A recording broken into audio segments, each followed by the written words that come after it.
At ayun na nga guys, for today's video ay may hassle na naman tayo. At nandito nga pala tayo sa daan na kapag umaga ay maliwanag at kapag gabi ay madilim. Ayan guys, pormahin ko muna yung sarili ko kahit hindi ako maporma, no?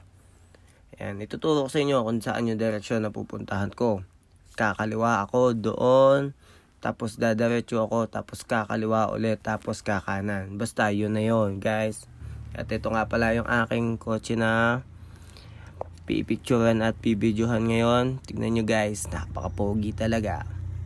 Ayan, isa siyang Camaro V6. Ayan, kulay red guys. Pero syempre, sound check muna natin yan.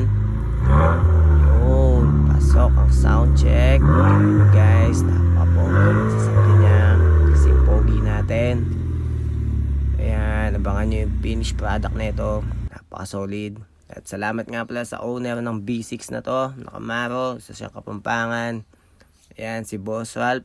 Ayan, ingat ka sa pag-uwi ng Pilipinas at God bless. Maraming salamat at pinagbigyan mo kaming i-cover ang iyong sasakyan. Ayan, kita-kits guys. Abangan nyo yung video nito. Maraming salamat sa suporta.